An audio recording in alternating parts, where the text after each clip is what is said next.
the British kind of had a specific thing they were writing about, and it's like, yeah, that's not the whole story, guys. That's just what you're concerned about from this story.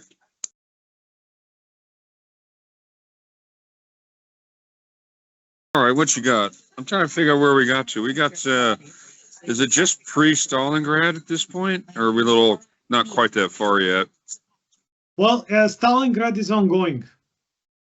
Okay, that's what I thought, because we pretty much reached the point where the Axis have kind of got as far as they're going to get on the world stage. I mean, obviously, there's a lot more stuff going on inside of.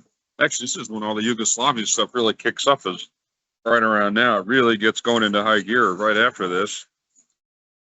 Well, you know, it depends how you look at it, because for the general story, yes, but a lot of things were not said in the general story. So, you know, for me, for instance, things have been going into high gear already for some time now. Okay. All right, carry on then. Okay, so you know, like you mentioned, because there's the thing about the general narrative, which is things start kicking off in 1943. Right. That's perhaps true for the Partisans, but not for the Chetniks. Oh no, the Chetniks have been very busy. Yeah, exactly. They have been very busy for the last 2 years, and ultimately, you know, you can look at it this way. They were really busy during the time when it mattered. Very true, because they were actually able to kind of set themselves up to some degree, and they attract the attention of the Axis, so got whooped there at one point, but it wasn't a severe whooping early on. It was nasty. It was nasty. Well, it was actually. Who am I kidding? Actually, yeah. Actually, they got whooped twice. In the same time? Actually, or 3 times. Let me put it this way. So they were severely beaten up during the 1941 revolt, right, because they had to simultaneously fight both the Germans and the Partisans. Right. They got beat up in Bosnia, in eastern Bosnia, because they simultaneously had to fight the Germans, the Partisans, and Ustaše. Oh boy. And they got really beat up in Serbia in 1942 because they were the only ones left there, and the Germans concentrated all their power against the Chetniks. So was that the last time they did that, really? Just fight the Chetniks alone? Because I think at some point they transitioned. I mean, this is later on in the story, obviously, but I think in 42, the Chetniks are pretty much the king of the block, and they were set up to be knocked off by the Germans, or the Germans were trying to knock them off. They're going to take a couple of big hits from the Germans, you know, still going forward. Okay. And ultimately, until basically 1943, it's a story about the Chetniks versus the Germans. It's not a big deal about the Partisans, because actually the Partisans are now in the Italian zone mostly. Oh, and the Italians didn't really have the vigorous anti-guerrilla stuff that the Germans had, as far as I could tell. I don't know if that's true or not. So in the German zone, it's not very pleasant there. No. Okay, they really want to kill you. Yeah. And that was the Chetnik problem, because they operated in the hottest area. So what happens is that Chetnik activity is very suppressed, particularly in Serbia.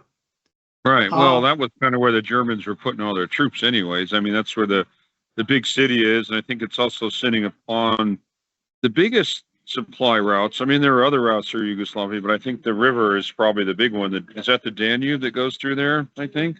Well, the Danube, but also there's also the Morava River, but ultimately there's the Belgrade-Salonika Railway. I think we talked about it. Oh, yeah. Probably the single most important road in the whole area is Salonika to Belgrade. So in 1942, so in 1942, the Chetniks cannot undertake a full open offensive against the Germans or the Axis generally, because it would get them killed. Yeah. But they do sabotage the Belgrade Salonika railway and different access supply routes. So there's that. Oh. Were they? So here's a question on that: were they doing it on their own cognizance, or were they kind of prompted by the Western Allies to do this? Oh, of course, they were requested by the Western Allies because they have contact with the Western Allies, and Oh, right. Mihailovich has his staff, he has his British missions, and he receives a message, can you please sabotage here and there? And he says, okay, of course I can, or he says, too hot. Ultimately, So did you ever see that series they put together a while back? I think it was a Serbian company that did. They kind of did the Serbian history of Yugoslavia, but it's like 10 or 12 episodes, something like that. Because yeah, it was interesting that they had one of their episodes really just focused on the whole sabotage mission that Serbians were doing. So they showed a lot of the devices that they were using and kind of the tricks they did to kind of make it work. So they were actually pretty busy at one point doing that. well, of course, but ultimately it's not only that. Right. In 1942, Mihailovich and the Chetniks received British missions. Oh, 42. Do you know, who's the name of the British guy that was like one of the first guys to land there? Because he wrote a book. I can't remember. Well, Who? There's Hudson. There's another one. Bailey, because I think Bailey wrote the book. Colonel Yeah, Bailey. I read that. And actually, that was one of the first books I read. And it's kind of funny because if that's like your first book, you just kind of have this whole different vision of Yugoslavia than what it really was, because the British kind of had a specific thing they were writing about. And it's like, yeah, that's not the whole story, guys. That's just what you're concerned about from this story. When you mention Bailey, he has a quote from Mihailovich. Oh, okay. Well, the point being is that this quote is, of course, accurate, or accurately conveys Mihailovich's strategy. But the other thing is that since he made a big deal about this quote, it shows that Bailey is intellectually limited. Oh, that's funny. Well, yeah, I won't examine that too far, but I noticed that folks that do these kind of missions have a different sort of mental focus than people that don't do those sorts of missions. Yeah, I think they tend to think themselves that they are Lawrences of Arabia 2.0. Yeah, that's a good way to look at it. I don't know if anyone's going to pull off a Lawrence again. Yeah, but well, it just begs the question whether Lawrence of Arabia was really the Lawrence of Arabia, or it was something else entirely happening there. Now that's kind of funny because I could probably analyze that, since I've spent a lot of time studying Middle Eastern stuff, and now with our conversations, I'm starting to see how to analyze these sorts of situations and kind of get to the nuggets of truth. However, that's not what we're talking about here. That's another time. Okay, but you gave me a great segue, because this is Mikhailovich's strategy, and this is what Bailey quoted angrily. Oh, okay, go ahead. You know what I found out from Mihailovich, the dastardly person? He says that his main enemies are the Partisans and the Ustaše. Oh. And after them, the Croats and the Bosniaks, or the Muslims, and only after them, the Germans and the Italians. Oh. That's funny, because everybody thinks the Germans are really whipping up on the Chetniks, but they really just kind of want them to not destabilize the country, I think, is like their only goal. And then they still want to keep access to like the Yugoslavian resources, so they're still doing all the, bauxite, and there's some other big mineral that they form and that they mine in Yugoslavia. They want to keep the traffic in Romania going and all that sort of stuff. So long as the Chetniks aren't messing with that, the Germans don't really care what they do, if I understand it correctly. Well, they're messing with it because they're sabotaging in Serbia. Yeah, but and ultimately, this is the point where the Germans get cheesed off and say, "Well, we got to do something to you now." Well, yeah, but ultimately, it's what Bailey mentioned, because what he said, it was correct. But the fact that he said it and the way he said it means that he doesn't understand anything whatsoever on what is happening in Yugoslavia. Oh, wow, you're right. Oh, so And whatever game notes you do for games in the future, I'll have to make sure I highlight that quote because that's really crazy Oh important yes, what you just said. oh yes, it's in the rule book on the start, because Uh, because there's a similar quote by Tito saying, you shouldn't have messed with the Albanians, which are the German auxiliaries. You should have attacked the Chetniks. oh, So, you know, interesting. there's a reason why the Chetniks are the main partisan enemy and vice versa, and why the Ustaše are, you know, similarly important, and why the Germans and the Italians are not, and it cannot be the same level of importance as the other Oh, that's guys. pretty true because these three groups are basically fighting for the political future of Yugoslavia, whereas anybody that's inside of Yugoslavia realizes at some point the Germans and Italians are leaving. So whoever's left is going to be the ones that have political control over the country at that point. Exactly, and also the other guys, the partisans or the Ustaše, can hurt you the most. The Germans, Well, not really.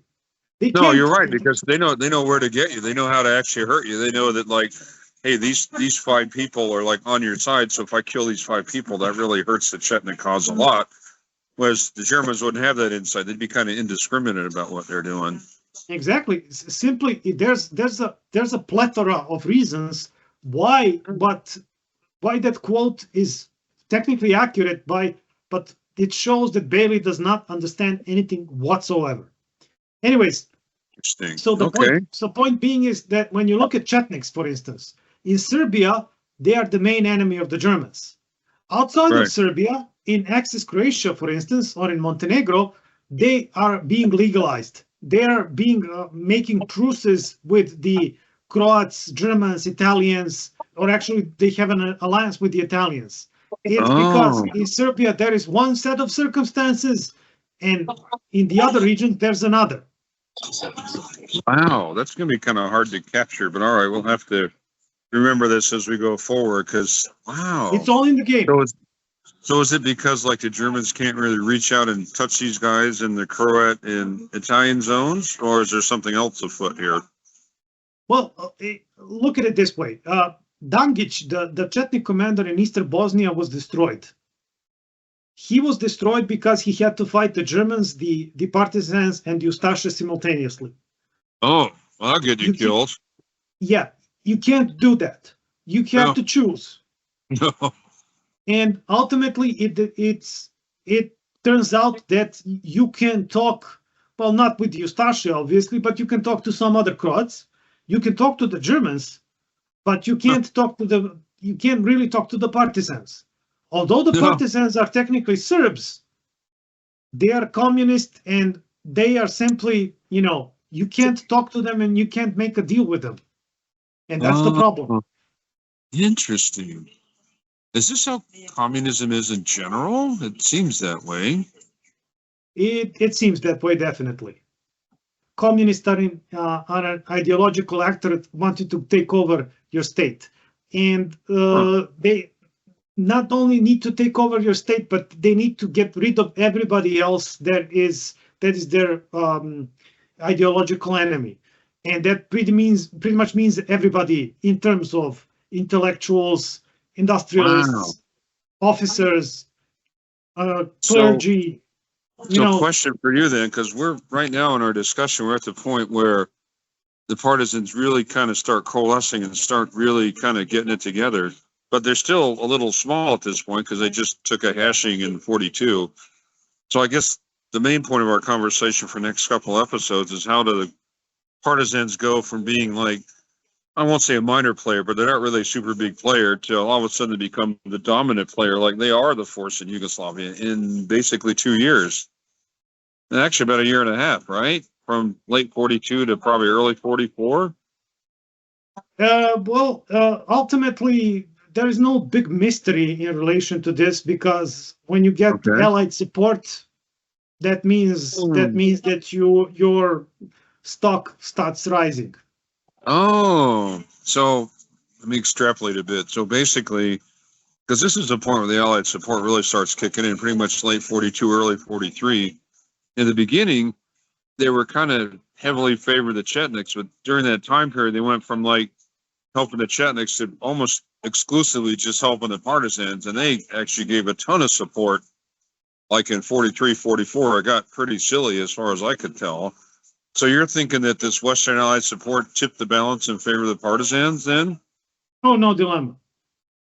Because partisans ultimately, even with this Allied support, I'm not sure that they had greater numbers than Chetniks for a long time.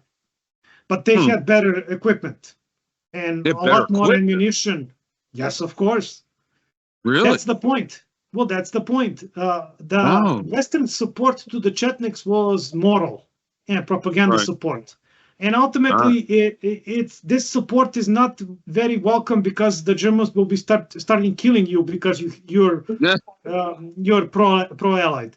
In terms of the partisans, in terms of the partisans, their support is not only propaganda support, and it's huge, a huge propaganda support.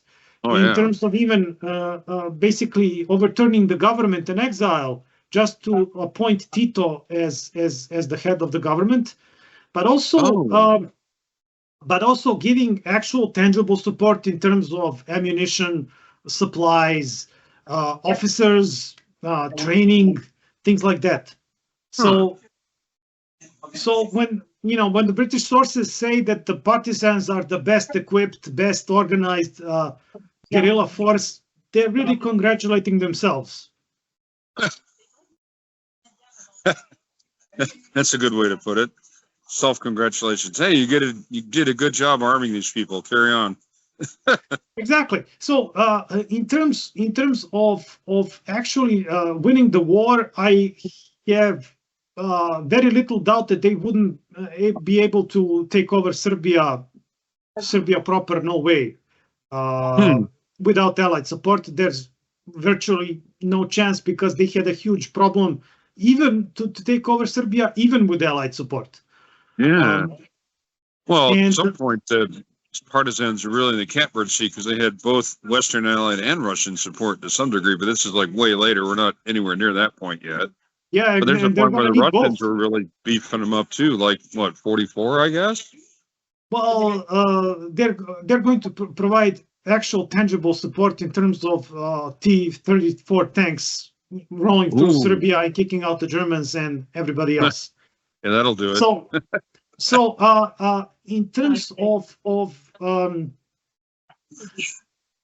the situation at the end of 1942, the partisans got beat up, and they have retreated to the western part of the country in Croat and Bosniak parts. So they go to the places they're not going to get destroyed. They go where the Italians, who probably aren't really messing with them much at all, and the Croats, who they should be able to kind of outplay because I think they had more forces than the Croats, right?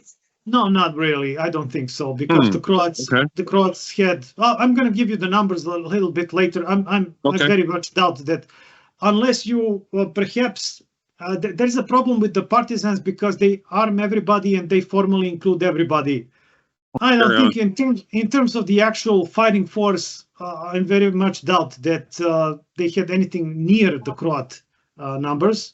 Really? Well, the Croats are German allies and Italian allies, so they can have a organized force. They can pay their people, So I guess I have to ask a question on that point because my perception of the Croats is they were mostly a police force in 42. And then this is the way I kind of interpret all my readings, that in 43, when it started to become obvious the Italians weren't going to be around much longer, they started really beefing up the Croats because the Germans were under the impression of, well, we can't really garrison this whole country when the Italians leave, so we need to beef up the Croats so they can garrison this spot. Is that close to how you see it? Let me put it this way. Yes, in 1941, they're a militia force. They're not very good. The Serb rebels beat them up relatively regularly. There is a two-pronged reaction going from the Axis Croats. One reaction is to beef up the Ustaše regulars. That's one solution. The Ustaše regulars would be your equivalent of partisan proletarians or Chetnik flying brigades or whatever. Those are better mobile forces. Okay. That's one solution. The other solution is to add Croats to German forces, and that segues very nice into the Vietnamization theme that I wanted to discuss. Oh, yeah, this is a good time for that. You never finish your comment there. This is the time. So, what's the problem with the Germans? What's the problem with them? Well, they're kind of harsh in occupation, but that's kind of normal occupation stuff. No, not really. Not really. They're not normal. Okay. I wouldn't agree with that. Okay. They're far from I mean, of course, occupying forces are never nice. No, not really. They're terrible to begin with, but the Germans, bring that up a notch or two. But the Germans have a problem because they don't have enough forces. Okay. So ultimately, what happens is they managed to crush the rebellion in Serbia, but they did this because they employed forces from outside of Yugoslavia and not those garrison forces that they left here. So is it forces they brought in, or like Bulgarians, Romanians, Hungarians, or both? Might be both. No, okay, sorry, no Romanians. Okay. Romanians are not the bad guys here. Okay. So what they can't repeat this. They can't bring up 2.5 divisions, from France, from Greece, whatever, to interrupt their rest to go and chase people in the Yugoslav mountains. Right. And they don't have sufficient forces locally to quell the rebellions. No way. So what they do is Vietnamization. Huh. Okay, and I'm going to show you. All right. And I'm going to show you a chart that I made. It's terrible, inaccurate, and all the bad things, but it I guess it's useful just for you to get an idea. Right. Vietnamization. Okay. So ultimately, what you have here is three-pronged approach. So you can use locals. You're going to use Yugoslavs. Right. You can use them as quislings or allies or collaborators. Right. You can directly add them to German formations. Okay. And you can even add them to the German police, although I have next to no idea how it works. Yeah, the police are always kind of hard to judge. Huh. So you never played any of the coin series games by GMT, I take it? No, because here the militia and the allies would be actually the police. This German police is actually the German police. Oh, so like troops that are in the German army, and their role is to be a police force for the German army. No. They're okay. So this is the addition. This is formally speaking. This is not coin-wise. I'm not mixing up this with coin. No, this is in actuality. So you have local allies. You have locals that are directly added to German formations. Oh, right. Okay. And some locals that are added to the German police. Right. So you have a ton of Croat and Bosniak allies in the Croatian armed forces, in the Ustaše, in the Home Guards, in the various smaller legions, and so on and so forth. Then you have also the Slovene equivalent and the Serb equivalent. Those will be simply your local allies. Okay. But then you have, because this is not sufficient, obviously, these allies are of relatively poor quality, you want to actually add them to your formations. So you're going to recruit actually some 7 divisions. Wow, really? That many? Yes. 3 of them Holy cow. Wehrmacht, 4 of them SS, Wow. and you're going to have a couple of formations that are, regimental or division size that Right. are from Serbs and Russians. Right. And these are added to the German forces, German army or the SS or, whatever the Okay. difference was. And this is also a way in which you try to build up your forces locally. Right. So you're actually at some point adding up to, let me say, 5 to 6 divisions in actuality, or That's a lot of people. 5 That's a to lot 7 of divisions. Ooh. Yeah, and those were locally recruited. Interesting. So if you recruit Croats, are you taking these folks away from the Ustaše then? Or is it like a Exactly. dual thing going on? Like, No.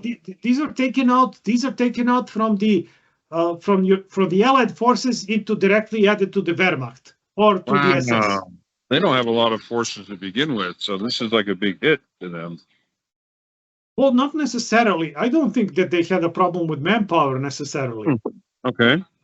I do think that looking at it, I think that the number of partisans is constantly overstated and their numbers are inflated. Actually, probably the people which had the biggest numbers were the Axis Croatia forces. Really? Yes, Interesting. but it doesn't mean that their forces were great. It just means that they had. Yeah, they just have a lot of people. That's all. Yeah. Well, compare Southern Vietnamese. Oh, to so Viet Cong. that's the term, because it's the same thing that the U.S. tried in Vietnam. They tried to sort of approach as well. And as we've seen, actually, has this ever worked in any guerrilla situation? Well, I'm sure it did at some point. But the problem is that the Germans are basically scraping the bottom of the barrel. Oh yeah, they really are at this point, because this is like pretty much pre-North African maximum extension, and then the Russian Stalingrad. This is about the point where the Germans are really starting to have to scramble big time, because now they have like a whole bunch of fires going on at once, and Yugoslavia is just another one of the many fires they have going. So I guess the benefit of Yugoslavia was that a couple of local divisions were intended for the Eastern Front, and they got tied up to Yugoslavia. Oh yeah, big time. And some German forces were added to these divisions. So there is also an investment from Germany that needed to be made. You have to add in some Germans and to invest some German manpower into those Legionnaire and SS divisions in order for them to be viable. Right, and then right. you have to add some actual German manpower into the 3 garrison divisions in order to make them also viable and make them into Jaeger divisions. Ah. The problem being is that all of these divisions are relatively terrible. Yeah, they're not very good. They wouldn't last in any real front, but they can do service in Yugoslavia. But you're not sending them to the Eastern Front. You're not sending them to Italy. You're not sending them to North Africa. No way, because so that's the benefit. These divisions got tied down to Yugoslavia, but on the other hand, if they were sent to the Eastern Front, they would wind up just like the Croat Legion did. They got beat up. Yeah. The Romanians and the Hungarians and the Bulgarians and the Italians, all those guys. Sorry. The Bulgarians didn't go to the Eastern Front. Oh, they didn't. Oh yeah, there's a backstory between Russia and Bulgaria. So sending Bulgarians, sending Serbs to the Eastern Front was a no-go. Yeah, that's pretty good diplomacy on the Russian part, then. Well, let me put it this way. There's some old debts that needed to be repaid. Well, they're also kind of the same language group to some degree. And usually if you have a relatively common language, you tend to ally more with people that speak your language or speak some variation of your language. So Well, there's a bit of that going on.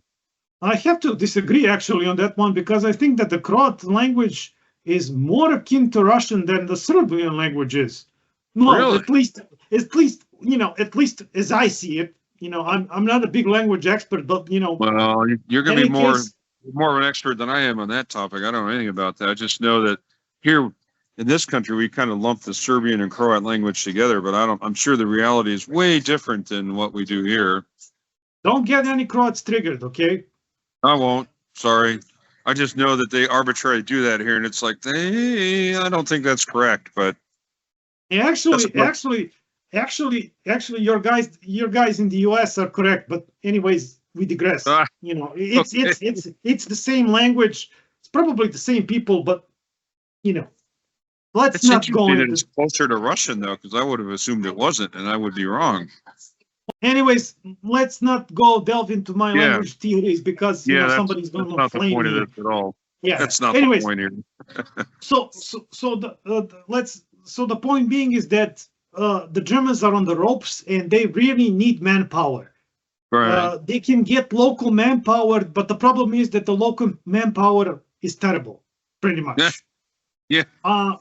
So what they try to do is they try to make a relatively smaller investment of their manpower to Yugoslavia. Add like 20,000 guys or so, or 30,000, I don't know. And in this way, try to bring up 6, 7, 8, 9 local divisions. Okay. And so if you put your own people in there, these divisions are supposedly higher quality. They function better in theory. In theory, but as we will be showing from the battles against Partisans and against Chetniks, it's theory. Sometimes it works, sometimes it doesn't. So this is pretty much like winter of '42, right? Yes. Do they fight much in the winter in Yugoslavia? Well, when we have to. Because I know, like in the western part, it's got to be pretty snowy. It's not pretty. Okay. No. What will happen is that the Germans will strike in winter of 1942, 1943, and just a couple of words on the current situation, and then we'll stop. Okay. Ooh. Okay, are we good? Okay. Okay, I guess that the first things that comes to mind here is that you can see the concentration of the partisans in the Krajina region in Dalmatia. Right. This would be the representation of their Bihać Republic. So they actually managed to kick out the Axis forces, mainly the Croats, from huge swath of territory there in that would be, I guess, central Axis Croatia. Okay. This is, of course, not prime real estate, but nevertheless, the territory is big, and there's a lot of partisans there. And on the other hand, there's also a lot of Chetniks in the littoral area, closer to the Adriatic coast. And these Chetniks are allied to the Italians. Oh, interesting. Okay, so they basically survive in Dinara and that's the only place. Oh, and I guess Herzegovina too. Exactly, Herzegovina and Montenegro. That's because yes, over there they're allied to Italians. Also, Mihailović, along with the British officers, is hiding here in this Sanjak territory. Right. In this northern Montenegro. And that is because the German zone is simply too hot and you can't operate there, while the Italian zone is much more relaxed. Well, the Italians can't really come after you. They don't have the strength for it, but okay. Well, ultimately, I think that they still have more troops than the Germans. It's just they don't have the willpower for it. Right. Now, Right. this is basically the end of 1942. The Italians are already semi-collapsing, Yeah. and the Italians have a huge morale problem, and this is only going to get worse. Hmm. The Germans, on the other hand, are still tough and still going. Right. So this is not a good situation as far as the Germans see it.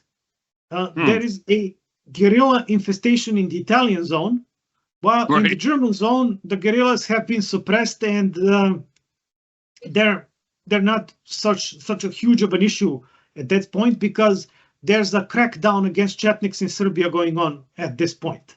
Ah. Okay. That's a good tip. What the German plan is to come into the Italian zone, crash the party there and kill everybody. Oh, interesting. So when did this offense kick off? Like early 43? Exactly. Oh, I guess that'll be our starting point for our next conversation then, is the preparations and beginning of that offense, because there's like a whole string of them after this. In fact, all of 43 just has a whole bunch of German offenses going on at one point or another. Exactly. Oh, but very cool. As I said, the forces engaged in this German offensive are actually mostly locally recruited. Really? Yes, the main spearhead of the offensive, the Prince Eugen division, is locally recruited from Germans.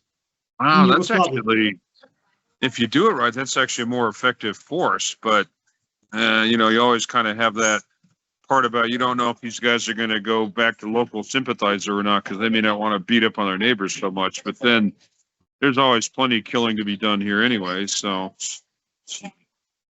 there you go. Yeah. Ultimately, when you look at it, so for the crushing or the suppressing of the Serbian revolt in 1941, the Germans had to actually use their own forces. Oh. But for this operation, they're going to be using mostly local forces. Yeah. So this is exactly your Vietnamization point that you were bringing up, because that's pretty much what the U.S. tried to do. They tried to get the locals to bear the brunt of the military operations, and we all saw how that turned out. And I'm assuming it's a similar thing here, but that's what we're going to be talking about next. So exactly, and this is just to finish up. This is one of the reasons why I consider 1941 much more important and valuable than 1943. Yeah, I see that. That's a good point. All right, my friend, I should let you go. They're about ready to kick us out of here anyway, so I have to leave from this place. But oh my God.